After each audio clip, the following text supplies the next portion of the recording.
isa sa hinahanap ko pa rin even before yung kasi yung 40s sila tulad na ni paring Nelson. Ito rin isa Bong Hoping. Nagtataka nga ako ba't na wala ito 8-time champion. Solid. Diba? Doon sa 8 yun, 4 doon siya ang finals MVP. Tapos 2 beses best player of the conference. 8 beses all-star. 3 beses nag-mythical. Diba?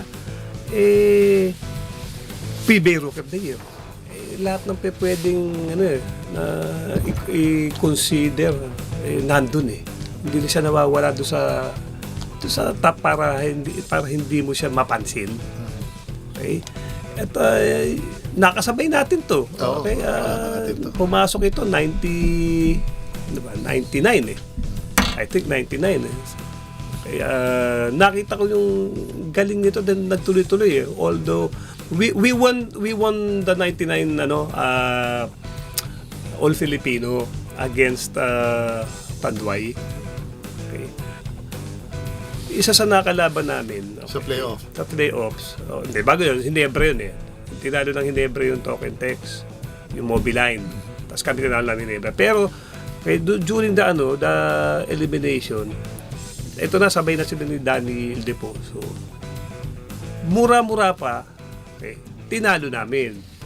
2 beses yata, 2 rounds, hindi na nalo sa amin. Pero nung sumunod na, ang bilis ng improvement na nung San Miguel na yun, na nakalaban namin sa Commissioner's Cup with import. Their import was 13 month. Kami naman si John Bess. Okay? Nandun na, lumabas na kagad yung laro niya. Doon pa lang, kaaga-aga pa. Hindi wala pa yata 1 taon yun. Nakita mo na may forma. Nagtuloy-tuloy, siyempre, habang nagmamature yung player, di ba? Mas gumagaling. Ayun, kaya nagtuloy-tuloy na yun. So si Danny Sigil, tumatak yan sa larangan ng paglaro sa PBA. Noong time na yun, ay hindi pwedeng hindi tumatak yan. Laging pag sinasabing Danny is ILS, hindi pa pwedeng Danny ay lang binabanggit. Although si Daniel Deposo nag 2-time MVP pero close siya sa sa mga stats Laging yung dalawang yan lagi pag San Miguel and magkakaroon pa siya ng mga nasabi ng best player, okay? Of the conference, iba rin yun. Diba?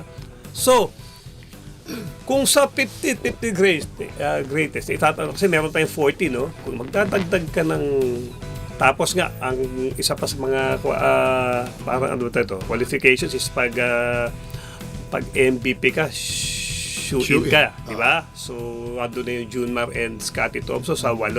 So, 8, isa sa okay, unahin ko muna si Nelson, susunod ko na to. Yan ang next. Susunod ko na to. Then the rest, napanggitan, pag-usapan na natin, Bongo Case, Abby King, Abby Duadles, di ba? Sino pa, and the rest, Manny. diba? Manny Victorino, Yoyoy Villamil, Jeffrey Carriazo, Dennis Espino, di ba? Hindi pwedeng hindi mawala to. So ito, pag ito, hindi napunta sa 50 greatest. Ewan ko na lang, di ba? Dapat nasa 42 correct.